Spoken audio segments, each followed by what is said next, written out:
Chapter 5. Tuhan dinyatakan dalam daging.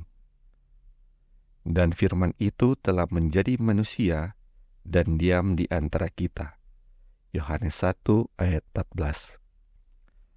Tak ada kata-kata yang lebih jelas yang menunjukkan bahwa Kristus adalah keduanya, yaitu Allah dan manusia. Semula ilahi, Dia mengambil atas dirinya sendiri kealamian manusia dan berjalan di antara manusia sebagai seorang manusia biasa, kecuali pada saat-saat ketika keilahiannya keluar, seperti kejadian pembersihan di Ka'bah, atau ketika firman-Nya yang berapi-api tentang kebenaran yang sederhana, bahkan memaksa musuh-musuhnya mengakui bahwa belum pernah seorang manusia berkata seperti orang itu. Hinaan yang dengan sukarela diambil Kristus ke atas dirinya sendiri diekspresikan dengan begitu baik oleh Paulus kepada jemaat di Filipi. Milikilah pikiran ini dalam dirimu seperti yang ada di dalam Kristus Yesus, yang semula ada dalam bentuk Allah, tidak menganggap hal itu sebagai sesuatu yang harus dipegang, yaitu yang harus dipertahankan, berada dalam kesetaraan dengan Allah, tapi mengosongkan dirinya, mengambil bentuk seorang hamba, menjadi sama dengan manusia, dan dalam rupa seorang manusia, Dia merendahkan dirinya, menurut bahkan sampai pada kematian, yaitu kematian di kayu salib. Filipi 2 ayat 5-8. Terjemahan di atas menjadikan ayat ini jauh lebih jelas dari versi pada umumnya. Ide bahwa meskipun Kristus dalam rupa Allah, sebagai cahaya kemuliaan Allah dan gambar wujud pribadinya, dalam Ibrani 1 ayat 3, memiliki semua atribut Allah sebagai penguasa alam semesta dan seorang yang dengan gembira disembah oleh semua yang ada di surga. Dia tidak menganggap bahwa semua itulah yang diinginkannya, sementara manusia hilang dan tidak ada kekuatan. Dia tidak dapat menikmati kemuliaannya sementara manusia terbuang tanpa harapan. Sebab itu, Dia mengosongkan dirinya, memisahkan dirinya dari semua kekayaan dan kemuliaannya, dan mengambil atas dirinya sendiri kealamian manusia, agar Dia dapat menebus manusia. Jadi, kita dapat menyelaraskan persatuan Kristus dan Bapa dengan kalimat, Bapakku lebih besar daripadaku. Adalah tidak mungkin bagi kita untuk mengerti bagaimana Kristus sebagai Allah bisa merendahkan dirinya sampai pada kematian di salib, dan adalah hal yang lebih buruk dari yang tak berguna untuk berspekulasi tentang hal ini. Satu hal yang dapat kita lakukan adalah menerima fakta-fakta seperti yang dinyatakan dalam Alkitab. Jika pembaca mendapati bahwa begitu sulit untuk menyesuaikan beberapa kalimat dalam Alkitab tentang kealamian Kristus, biarlah Anda mengingat bahwa saat tidak mungkin untuk mengekspresikan hal ini dalam istilah yang dapat menyanggupan pikiran terbatas Anda untuk mengerti dengan sempurna. Sama seperti pencangkokan orang kafir menjadi keturunan Israel bertentangan dengan alam, begitu banyak cara ilahi yang paradoks atau berlawanan dengan pemahaman manusia. Ayat-ayat yang lain yang kita kutip membawa kita lebih dekat kepada fakta-fakta kemanusiaan Kristus dan apa artinya bagi kita. Kita sudah membaca bahwa firman itu telah menjadi manusia, dan sekarang kita akan membaca apa yang Paulus katakan sehubungan dengan kealamian dari daging. Sebab apa yang tidak mungkin dilakukan hukum Taurat karena tak berdaya oleh daging, telah dilakukan oleh Allah. Dengan jalan mengutus anaknya sendiri dalam daging, yang serupa dengan daging yang dikuasai dosa karena dosa. Ia telah menjatuhkan hukuman atas dosa dalam daging, supaya kebenaran hukum Taurat digenapi di dalam kita, yang tidak hidup menurut daging, tetapi menurut roh. Roma 8 ayat 3 dan 4. Suatu pandangan sederhana akan cukup menunjukkan kepada siapapun bahwa jika Kristus mengambil atas dirinya rupa manusia agar dia dapat menebus manusia, sudah pasti dia dijadikan serupa dengan manusia yang berdosa. Sebab manusia yang berdosalah yang dia datangi untuk ditebus. Kematian tidak berkuasa atas seorang manusia yang tidak berdosa, seperti halnya Adam di Taman Eden. Begitu juga tidak dapat menguasai Kristus jika Tuhan tidak meletakkan padanya pelanggaran kita semua.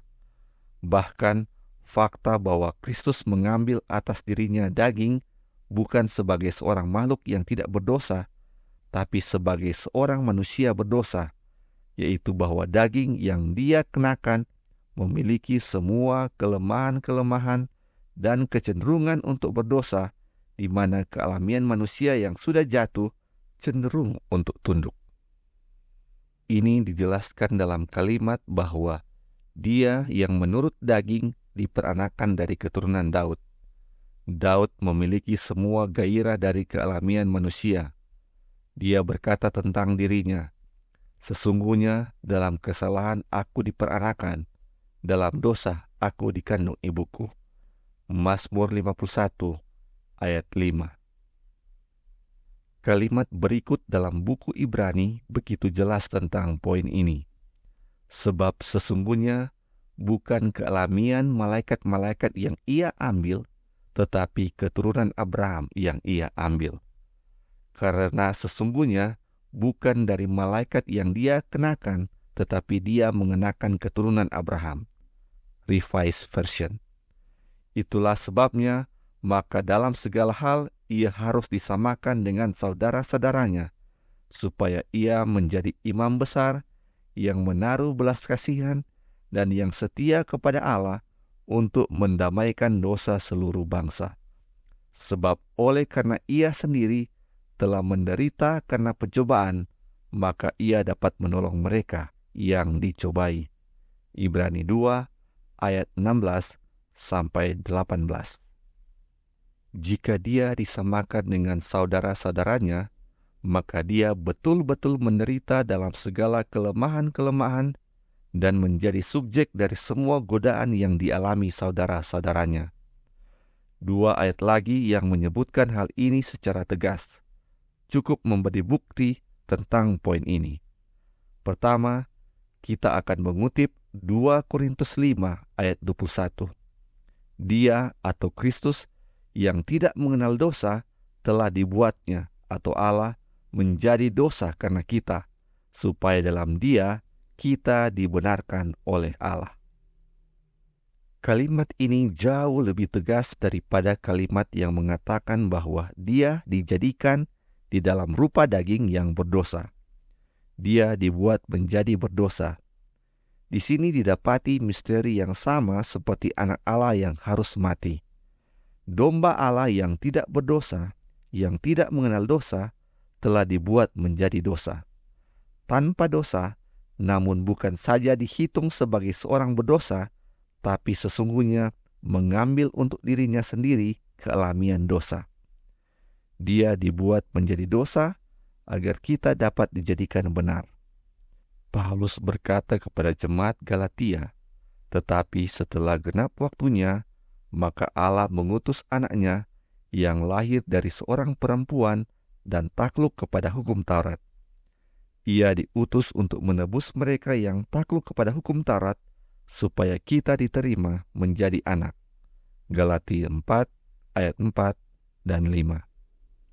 Sebab oleh karena ia sendiri telah menderita karena pencobaan, maka ia dapat menolong mereka yang dicobai.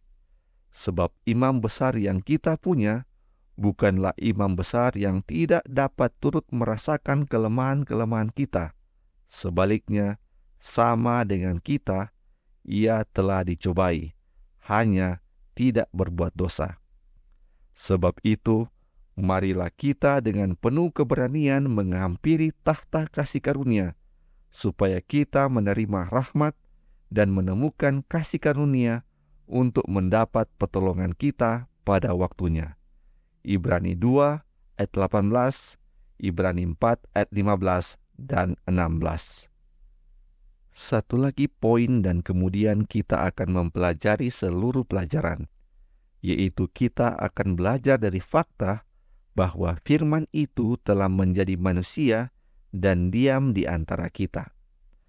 Bagaimana mungkin Kristus dapat dilingkari oleh kelemahan, Ibrani 5 ayat 2, namun tidak mengenal dosa? Seseorang mungkin berpikir, setelah membaca sejauh ini, bahwa kita merendahkan derajat dari karakter Yesus dengan menurunkannya menjadi setara dengan manusia berdosa. Namun sebaliknya, kita hanya mengangkat kuasa ilahi dari Juru Selamat yang diberkati itu, yang telah dengan sukarela turun ke dalam derajat manusia yang berdosa, agar Dia dapat memuliakan manusia ke dalam kemurniannya yang tak bernoda, yang Dia telah pertahankan bahkan dalam situasi-situasi yang sangat bertentangan. Kemanusiaannya hanya menutupi kealamian ilahinya, di mana Dia dengan tidak terpisah berhubungan dengan Allah yang tak dapat dilihat, yang lebih dari mampu telah mendapatkan kesuksesan dalam menolak kelemahan-kelemahan daging. Dalam sepanjang hidupnya ada pergumulan. Daging yang digerakkan oleh musuh segala kebenaran itu condong berdosa, namun kealamian ilahinya tidak pernah suatu waktu pun memberi tumpangan pada keinginan jahat, dan tidak pernah pula kuasa ilahinya menjadi bimbang. Setelah menderita di dalam daging dengan segala penderitaan yang dapat diderita manusia, Dia kembali ke hadapan tahta Bapa sama tak ternoda seperti ketika Dia meninggalkan tahta kemuliaan itu. Ketika Dia terbaring di dalam kubur di bawah kuasa kematian, tidak mungkin bahwa Dia akan tertahan di dalamnya, sebab Dia tidak mengenal dosa. Tetapi seseorang mungkin berkata, saya tidak dapat melihat penghiburan apapun dalam hal ini untuk saya. Tentu saja saya memiliki contoh, tetapi saya tidak dapat mengikutinya, sebab saya tidak memiliki kuasa yang dimiliki oleh Kristus. Dia adalah Tuhan, bahkan ketika Dia berada di bumi, saya hanyalah seorang manusia. Betul demikian, tapi Anda dapat memiliki kuasa yang sama yang dimilikinya jika Anda mau. Dia dikelilingi dengan kelemahan, namun Dia tidak berdosa, sebab kuasa ilahi terus-menerus diam di dalamnya. Sekarang dengarkan kata-kata inspirasi dari Rasul Paulus dan pelajari hak istimewa apa yang dapat kita miliki. Itulah sebabnya aku sujud kepada Bapa, yang daripadanya semua turunan yang di dalam sorga dan di atas bumi menerima namanya. Aku berdoa supaya Ia, menurut kekayaan kemuliaannya, menguatkan dan meneguhkan kamu oleh Roh-Nya di dalam batinmu, sehingga oleh imanmu Kristus diam di dalam hatimu dan kamu berakar serta berdasar di dalam kasih. Aku berdoa supaya kamu bersama-sama dengan segala orang kudus dapat memahami betapa lebarnya dan panjangnya dan tingginya dan dalamnya kasih Kristus, dan dapat mengenal kasih itu, sekalipun ia melampaui segala pengetahuan. Aku berdoa supaya kamu dipenuhi di dalam seluruh kepenuhan Allah. Efesus 3 ayat 14 sampai 19. Siapa lagi yang dapat meminta lebih banyak? Kristus, di mana berdiam seluruh kepenuhan kealahan secara badani, dapat diam di hati kita agar kita dapat dipenuhi dengan segala kepenuhan Allah. Betapa indahnya janji itu. Dia mengerti perasaan dan kelemahan-kelemahan kita, yaitu yang telah menanggung segala dosa yang diwarisi oleh daging. Dia mengetahui segalanya dan secara dekat mengidentifikasi dirinya dengan anak-anaknya, dan bahwa apa saja yang menindas mereka membuat kesan yang sama padanya, dan Dia tahu berapa banyak kuasa keilahian yang diperlukan untuk menolak itu. Dan jika kita benar-benar mau menolak kefasikan dan keinginan-keinginan dunia, Dia mampu dan lebih dari ingin untuk memberikan kita kekuatan yang melebihi kelimpahan, melampaui apa yang kita minta dan pikirkan. Segala kuasa yang diam di dalam Dia melalui kealamiannya dapat kita miliki dan tinggal di dalam kita melalui karunia yang dengan cuma-cuma diberikan kepada kita. Biarlah mereka yang letih, lemah, jiwa-jiwa yang ditindih oleh dosa meneguhkan hati.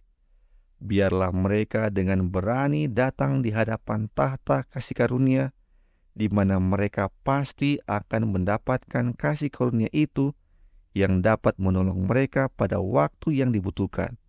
Sebab kebutuhan yang sama itu dirasakan oleh Juru Selamat pada waktu yang dibutuhkan. Dia mengerti dengan perasaan dari kelemahan kita. Jika saja dia hanya sekedar menderita pada 1800 tahun yang lalu, kita mungkin khawatir bahwa dia telah melupakan beberapa kelemahan kita. Tapi tidak. Pencobaan yang sama persis yang menindih Anda saat ini dapat dimengertinya atau menyentuhnya. Luka-lukanya akan tetap segar dan dia akan tetap hidup sebagai pengantara bagi Anda. Betapa indahnya kemungkinan-kemungkinan yang ada bagi orang Kristen. Dia dapat mencapai kekudusan tertinggi. Tidak peduli seberapa besar setan berperang melawannya, menyerang daging yang adalah lemah. Dia dapat tinggal di bawah bayang yang maha kuasa dan dapat dipenuhi dengan kepenuhan kekuatan Allah. Seorang yang lebih perkasa dari setan dapat diam di dalam hatinya terus-menerus, dan saat melihat serangan-serangan setan dari tempat perlindungan itu, dia bisa berkata, "Aku sanggup melakukan segala sesuatu di dalam Kristus yang menguatkan aku." Filipi 4 ayat 13.